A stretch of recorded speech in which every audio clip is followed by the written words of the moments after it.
Good morning, everyone. This is Steve Glenner at IMN. I would like to thank you for joining us for our next panel discussion, the SFRhub.com Acquisition Shark Panel. We have a wonderful group of experts lined up to address this topic, and I'd like to thank them all for joining us. A couple of housekeeping items before I introduce the moderator for the session. Please feel free to submit questions throughout the webinar using the Q&A button at the bottom of your screen. You can upvote questions from other people, and popular questions with the most votes will be prioritized and addressed first. While the Q&A will be through Zoom, you will notice that the Hub platform is still open in your original browser tab. You can communicate with other attendees using the chat function in the Hub page for this session, while also listening to the discussion in Zoom through the second tab. You can either send messages to everyone who is attending this session, or you can privately message someone by clicking on their name in the chat box. Also in Hub, you will see an evaluation section to evaluate the panel and leave comments on which other topics you would like to see discussed in the area. You must have this session added to your personal Hub schedule in order to evaluate the session. Without further ado, I'd like to hand things over to Jeff Cline, Executive Director of SVN SFR Hub Advisors, who will be moderating the discussion. Thank you. Good morning. Thank you very much, Steve. I'm Jeff Cline with SVN SFR Advisors and SFRhub.com. Welcome to today's Shark Tank. This is pretty exciting. This is a new concept that was just developed by IMN a couple of years ago, and we're so happy to be the sponsor and be participating today with a couple of great SFR portfolios. We have one portfolio that's located in Gainesville, Florida. That is a SFR, existing scattered asset portfolio, and then a built-for-rent portfolio in the Tampa, Florida area. So a couple of great packages. Going to be very exciting to see how the interaction is between the buyers and the sellers. In this case, of course, the buyers are the sharks, the sellers are the bait. So we're going to have some fun. I hope you've enjoyed the conference so far yesterday. Obviously, this morning's keynote speaker with John Burns was absolutely incredible. A lot of great data and statistical information that will help us all move forward through the new times during 2020. So let's get started with the SFRhub.com Shark Tank. Let's just go through the rules. We have sharks, we have baits, but we do have rules as well. So today we're going to be presenting, as I mentioned earlier, two portfolios. One is an existing asset, scattered asset SFR. One is a built-for-rent, a BFR portfolio. These assets are valued at nearly $15 million collectively. The presenters, the bait, will have 5 minutes each to actually present the portfolio opportunity. The sharks will then each have 5 minutes for questions for each portfolio, essentially, from an acquisition or a buyer standpoint. Sharks will then have an opportunity to make an offer, 5 minutes per portfolio, start negotiations. Kind of the ideal mission for today is to actually get a handshake deal put together on these two portfolios between either the sharks and the bait or the audience and the bait. Be sure and click on your Q&A button as you may have questions. We'll try to address as many as possible as we get through the presentations. We've also included on the Q&A channel the bait, the seller's email addresses. So if you want to drill down into the weeds with a little more financial information or locational information, feel free to reach out to them directly by email. So again, that'll be on the Q&A channel. You can access the seller's email. So let's get started. We can all participate. Obviously, we've got two sharks, two sellers, so we'll be introducing them just shortly. Let me share my screen, and we'll give you some instructions on how you, the audience, can actually interact in real time and take a look at the information as well. So we've set up a private link that is not accessible to the general public, just attendees of today's IMN conference. So go to imn.sfrhub.com, log in with an existing account if you're currently a subscriber at sfrhub.com, or create a new account. We've made it very easy. Just put in your email and use the password, all capital letters, IMN 2020. You'll get access to these two portfolios and these two portfolios only. So you're able to see the featured portfolios.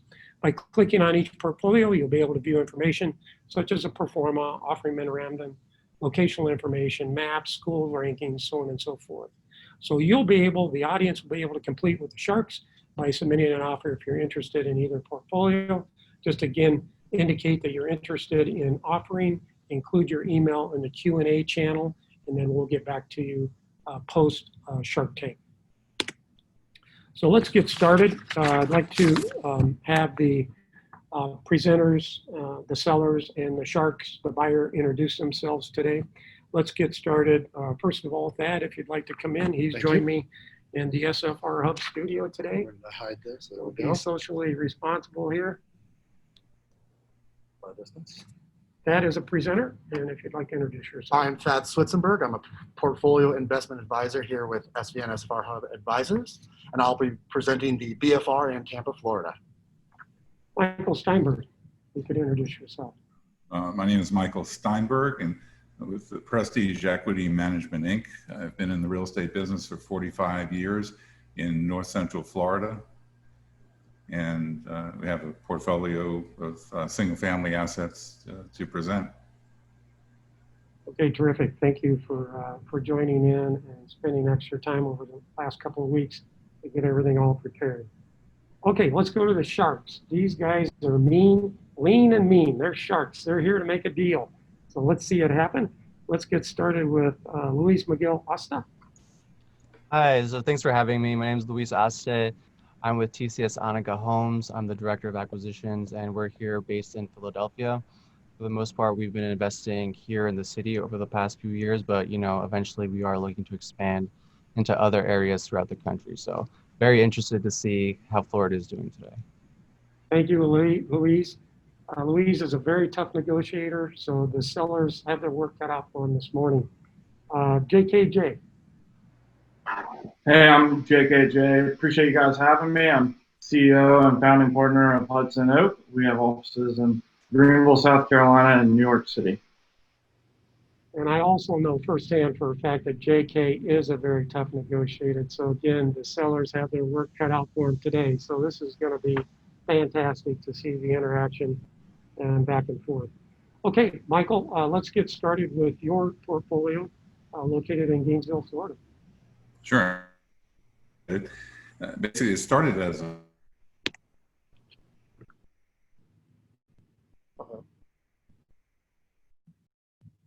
Can you hear us okay, Michael?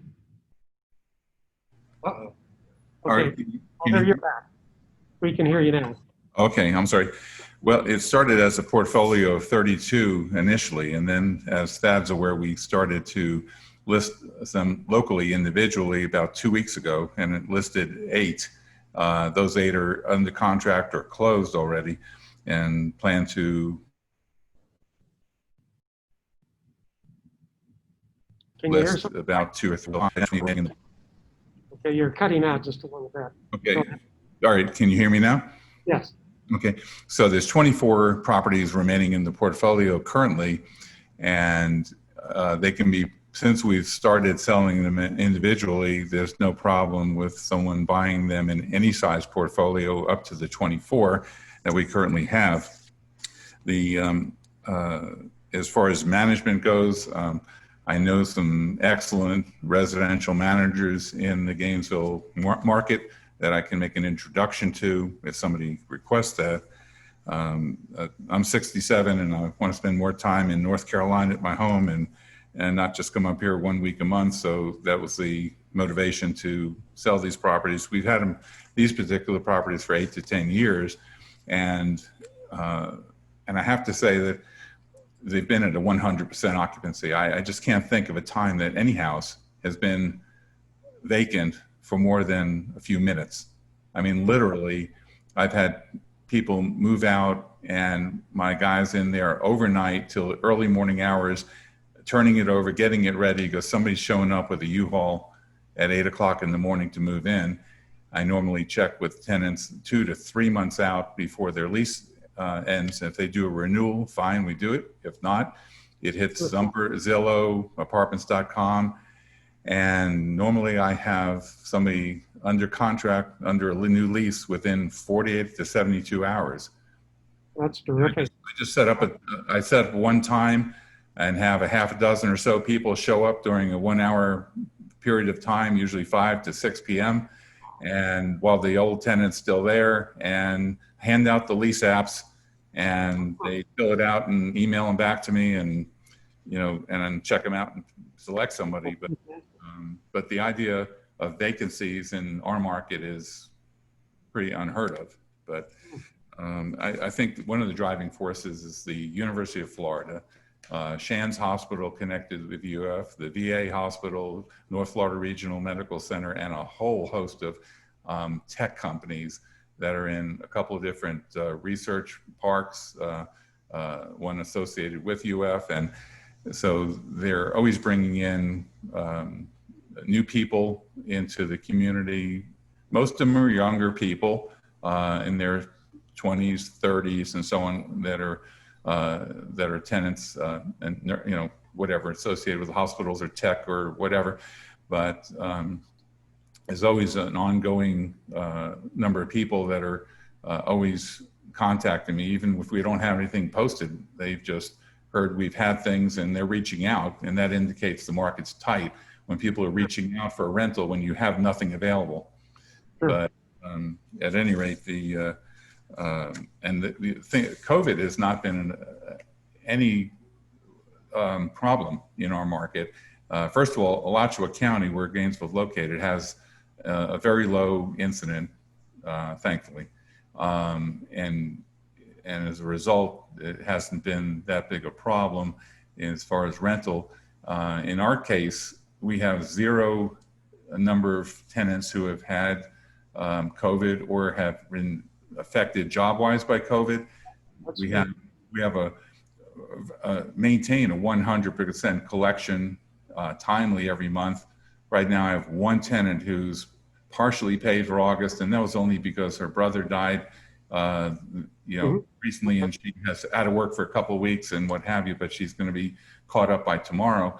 So the incidence of occupancy, it's extremely high, and collections are equally as high. So well, that's terrific. I think you just checked several boxes for the Sharks. Obviously, high occupancy, good employment, and 100% collections on the rent. So these Sharks, I know, will be interested. So thank you very much, Michael.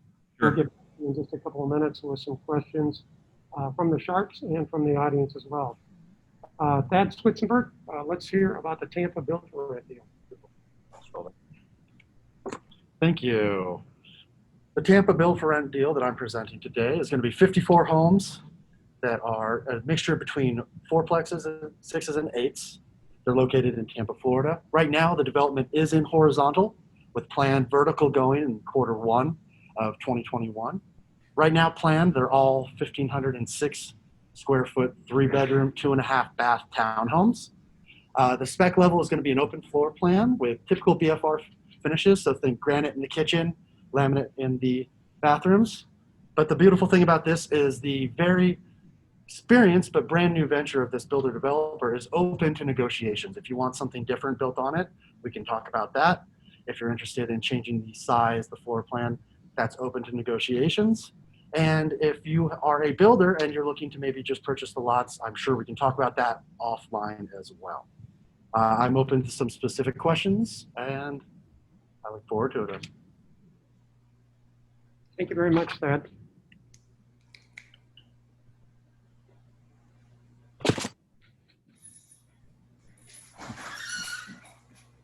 Let me stop sharing the screen share here. There we go. Okay, well, great job, sellers and the bait. Let's move now to the Sharks. The Sharks will have 5 minutes to ask each seller specific questions on each deal. And let's see if we can get some negotiations going during this conversation. So let's get started with Luis. You want to get started? Yeah, so I'm interested in the Gainesville portfolio, and I saw on the OM that there was about $65,000 worth of capital improvements. I kind of am just more interested in what exactly was done. Like, is there a baseline for the whole portfolio, or was that kind of allocated only for specific properties? It was property specific, and mostly it would be HVAC or roof or things of that nature on the units that needed it. But we keep close eye on the condition of the properties, and I'm very hands-on, so I've managed them that way and inspected the properties personally and so forth. And I suspect that's the reason I'm selling them versus finding a property manager, because I've been too much of a control freak all my life in business, that I just think I'd rather sell them and 1031 into something that doesn't require management. But at any rate, but it was property specific whenever needed. Got it. So would you say most of these were, I guess, more capital, and in the interiors, is there room to kind of add value still, or? Well, it wasn't, there weren't updates of, like, say, changing countertop to granite or something. It would have been new, like when flooring, if we had, say, wood laminate and it was starting to show age, we've been going with vinyl planking because that's been a much more successful product. And so when a tenant moved out, we'd evaluate the flooring condition and see if it needed an upgrade. And we have a vinyl planking product we've been doing that's very popular and looks good and lasts a lot longer than the wood laminate flooring. And we don't use carpet anywhere. The only place we have carpet is a Berber carpet used in townhomes on the stairs only, because of the issue with having the vinyl planking on stairs. But other than that, it's almost entirely. I guess what I'm asking is that, is there room to add value still, or is this pretty much stabilized? Because I also saw in the OM that you thought it was throughout the portfolio, the properties were pretty much at market rate already, and maybe you can bump it up another 3%. So can our company kind of come in, do our renovations that we usually think we change kitchens, flooring, bathrooms, and there's usually a bump up in rent and also in the ARV. Is there an opportunity for that for this portfolio, or is it kind of pretty much already stabilized? Yeah. Well, I think based on the current condition of the properties, we keep them at the market rent, but we continue to bump the rent every year, whether it's a renewal or a new tenant, anywhere from 3 to 5% typically, sometimes a little bit more. But I would think that, if there could be improvements made to various properties, not all of them, but on a good number of them, that might push the rent a little higher. Mm-hmm. But I find the market is just so tight that they just rent. You find a good quality tenant, because you can filter out the ones that are sketchy financially or as far as tenant history wise, and find a good quality tenant based on the current level of improvements. So that kind of leads me to my next question about the tenants. You said that University of Florida is kind of you said some of your tenants come from the University of Florida, so I'm assuming, students, of course. And because of the pandemic, I find it really interesting that you still have 100% occupancy, despite, I'm sure schools have been closed. And I don't know how it is in Florida, but at least here in the Northeast, there's a lot of staggered learning that are in the works, or just full on remote. Have you seen a shift through your tenancy, kind of phasing out students and bringing in mostly young professionals, or are there still students that are still willing to pay during the pandemic? It's a good question, and to begin with, we do not rent to students. Period.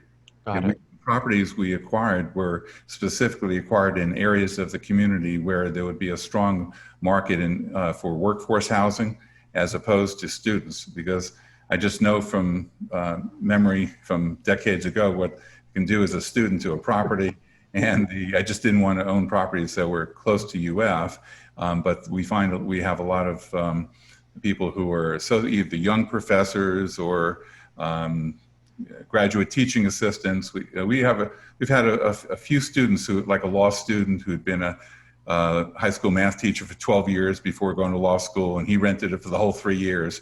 He said, "I just want to rent it for 3 years and be done with it." There were 3 girls that are vet students, and one of them had a trust fund and just paid the year's rent up front each year, and so forth, and let the others repay her. So if it was students, it were professional students and not undergraduate. Good.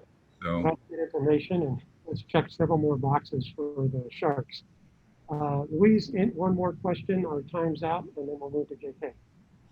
Sure. So I kind of just wanted to summarize that, for us, mostly we are looking to add a little bit of value and to kind of be able to refinance some of the money out, and also to kind of bump up the rents.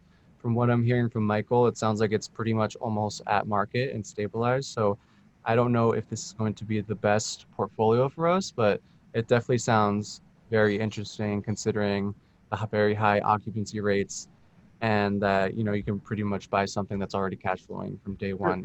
100%. Again, several boxes have been checked, so it looks like a great portfolio. Okay, thank you, Luis. Let's go to JK. Again, very tough negotiator. Let's see what he has to talk with Michael. Yeah, thanks. Michael, what's the average length of the stay of your tenants in your portfolio, would you say? I'm sorry, what was the question? What's the average length of stay of the tenants? Do they switch year to year, or? No, there's very few that just stay 1 year.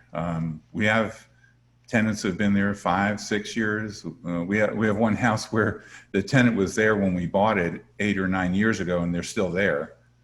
It's kind of like, you know, they came with the house, but we had one guy actually say he was going to die there, and did. But at any rate, so I mean, they usually multiple years. 2 or 3 is typical. Okay. Another thing we've done is we almost entirely have fenced backyards, and because we're pet friendly, and we find that extremely adds to your ability to rent, because there's many young professionals that have a dog, and others don't allow it, and we have, you know, hard floors and so forth. So it's worked out great for us. Good. Good. Sorry about the tenant that passed away. Yeah. On the utilities, I noticed that are those paid by the tenants, or are you paying those and they're reimbursing? 100% tenant paid on utilities. Okay. All right. And then why would you say that the utilities are so much higher than market? So the utilities are about $815 a unit versus $256 a unit. I didn't come up with those numbers. I think that you know, SFRhub either found that data from somewhere, but I would say that's extremely high. I wouldn't anticipate any of the properties to. I mean, I live in a house in the city of Gainesville, 2,500 square feet, and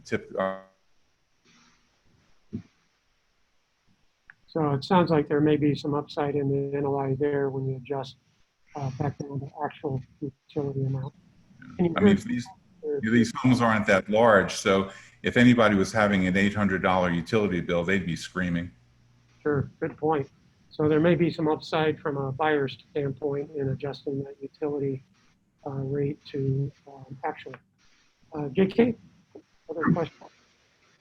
Yeah, Michael, I noticed it said that you would consider staying on as a property manager. Is that still true, or you already sold on being in North Carolina?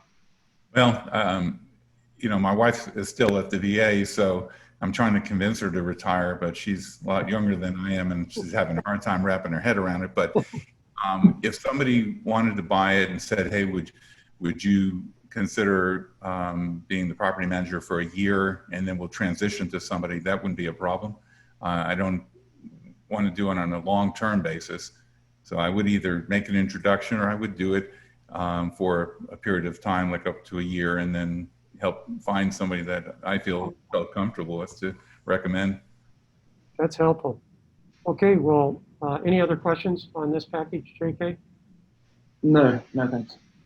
Okay, well, Sharks, start thinking about offers, and we're going to move over to the build-to-rent portfolio in Tampa. For the attendees, if you'd like to check out the financials and dig deeper into these two portfolios, just go to IMN SFRhub.com and sign in, include your email address and then the password, all capital letters, IMN 2020. And you can access, just like the Sharks have accessed these portfolios, to get additional information and offering memorandum. So the Gainesville, Florida package that Michael's just described has been back and forth between the Sharks, is listed at $3,814,000. So let's start thinking about some offers. Okay, let's move to Thad with the Tampa build-to-rent portfolio.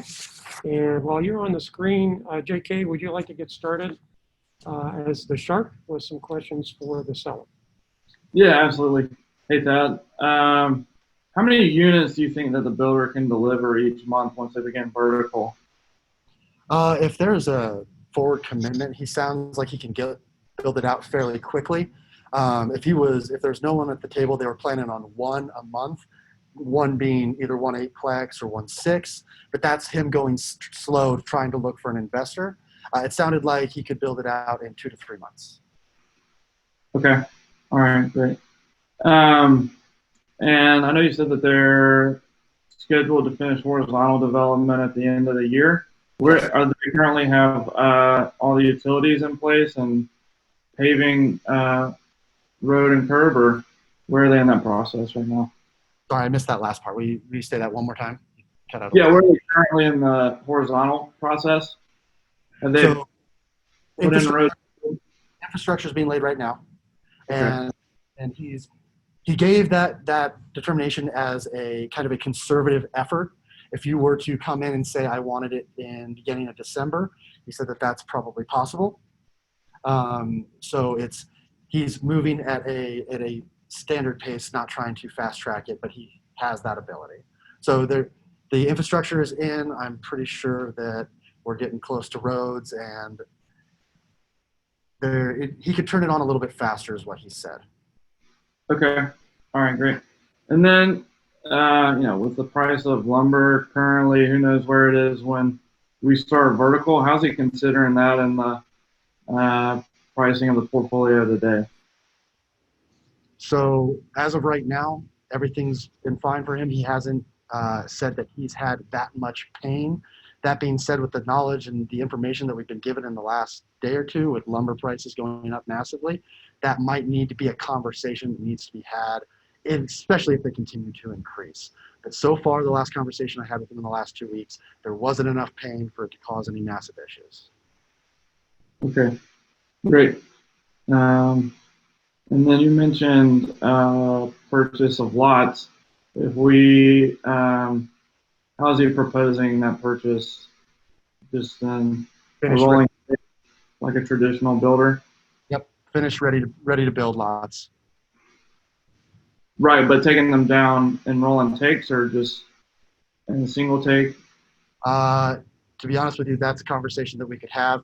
I think he was planning on getting them all in one, but if you wanted to come in and have him maybe fast track a little bit and start some of your vertical beforehand, I think that that's a conversation that he'd definitely be willing to have. Okay, all right, great. Thanks, Dad. Absolutely, JK. Thank you. Thank you, JK. Luis, questions for this build for package in Tampa?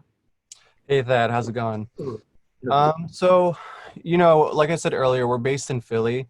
And so when I'm looking to deploy our capital in different parts of the country, one of the main concerns that I have is kind of investing in an area that's at high risk for the future negative effects of climate change. And kind of when I dug in a little deeper about Tampa, it looks like it's actually the most vulnerable metro in the nation towards hurricanes, and it's in the top 10 for the world. So, keeping that in mind, plus knowing that this is a BFR project, I'm assuming it's going to stick around for 50 to 70 years. So, I basically have two parts to my question. One, during the lot development phase that you're in right now, are there any preventative measures that you guys are doing to mitigate the damage from flooding and hurricanes? And two, for the actual, when you go vertical for the actual properties themselves, do you have anything in the works to mitigate any damage from climate change? So I'm going to butcher what the floodplain designation that they're in is, but it's one of the lower risks. So we went down that avenue to make sure. Granted, Tampa is in a tough spot, but this actual development location is in one of the lower risk areas. I believe the designation was something along the lines of 1 in a 500-year flood. It was 100 or more. So in terms of the local area, it's on the safer side, but coming from Phoenix, where there is no natural disasters, I would say that that's definitely something that you'd want to work into your underwriting if you were looking at this seriously. Yeah, exactly. Coming from Philly, we don't really have much of that either. So, as I was also kind of looking into the project itself and looking for comps, I didn't really see, too many townhome to really comp it out. And I was looking mostly at standalone single family homes. So I just kind of want to get your rationale behind this project and why you guys thought that this would be a good product market fit for Tampa.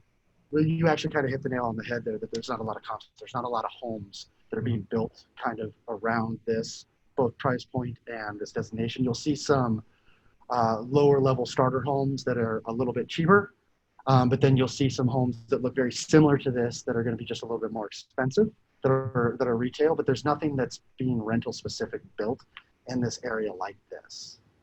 Got it. So I know there's 2 phases to this project. You're going to do the first 54, and then are you guys going to just see, if it gets fully saturated before going to phase 2, or is phase 2 already in the works right after? Phase 2 is not already in the works. Got it. Okay, so there's going to be a little bit of delay.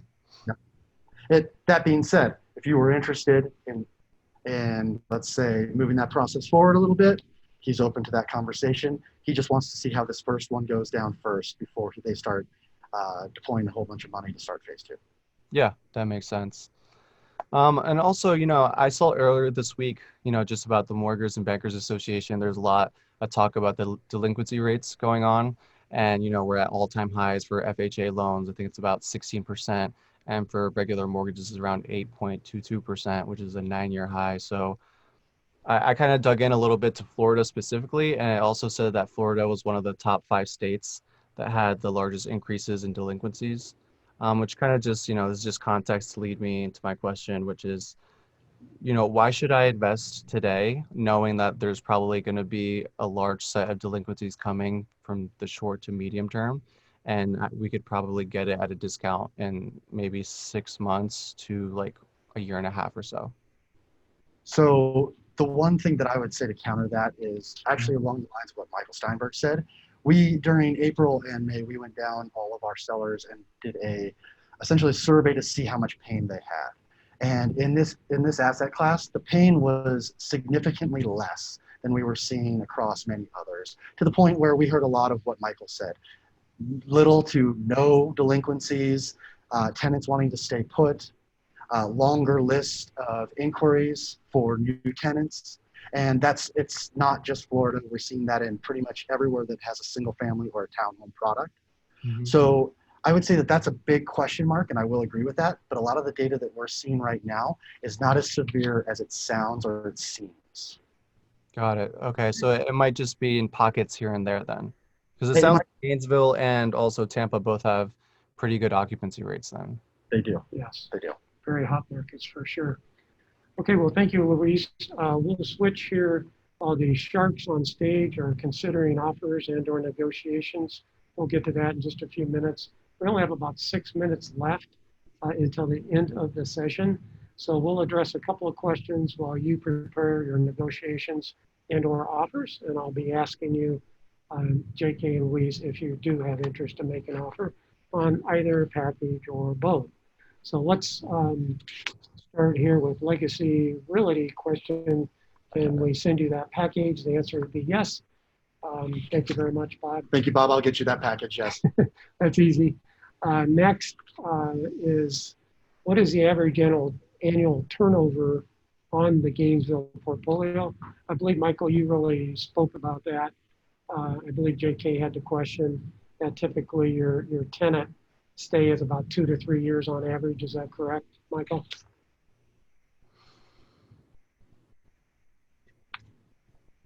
I think you're on mute, Michael. Phrase of the year. I think you might be on mute, Michael. I'm pretty sure that's what he said. Yep. Can you hear me now? Oh, there we go. Yes. That's right. Yeah, typically about 2 or 3 year average. And, Okay. and I think with the situation currently, people are expressing that they do not want to move, and the market's tight. It's hard for them to find a different house. So people aren't moving just because, it's like a little larger master bedroom or whatever the case might be. Sure. Thank you very much. Real question. Actually, Michael, would it be hard to find a house of similar size at the prices? Usually, if they were to move, they would probably end up paying more, would they not? I think they would probably pay more, and they'd spend a lot of time looking for something comparable, and then have to move and so forth. So, You see that?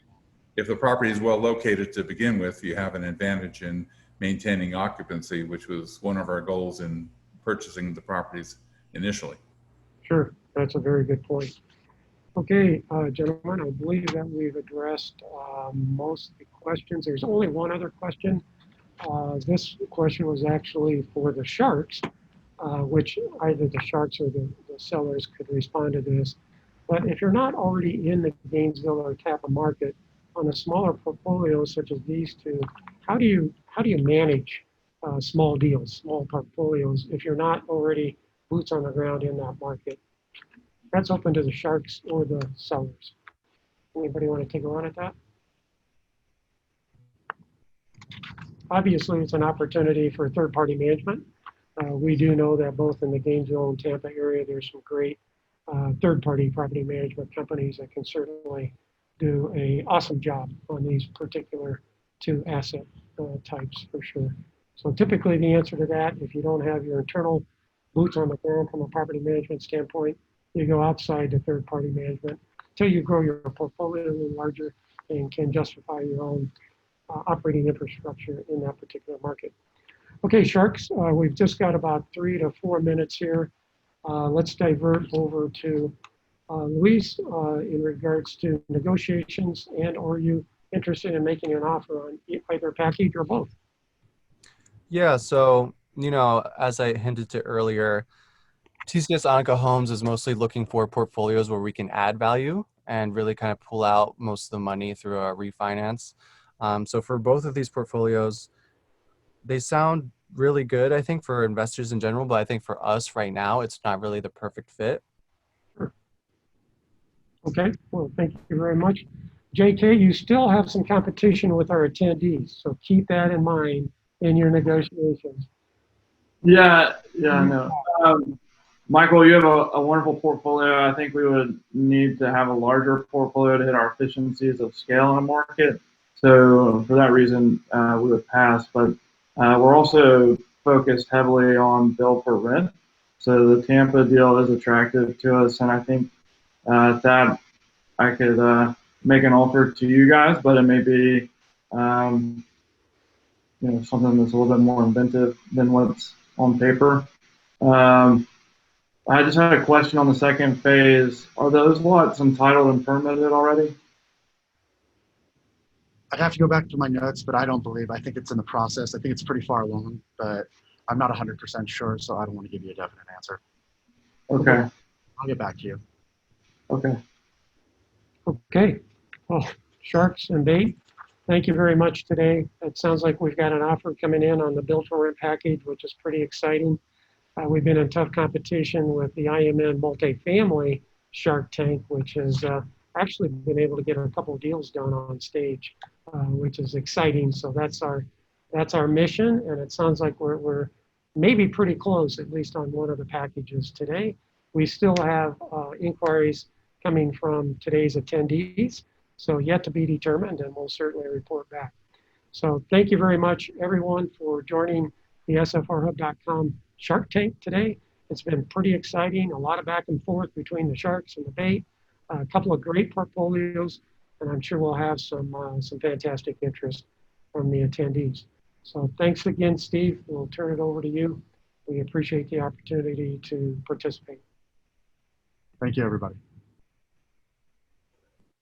Thank you so much. I hope everyone found the discussion to be of value, and I'd like to thank Jeff, Luis-Miguel, JK, Thad, and Michael for the work they put into this and for sharing with us their time and their expertise.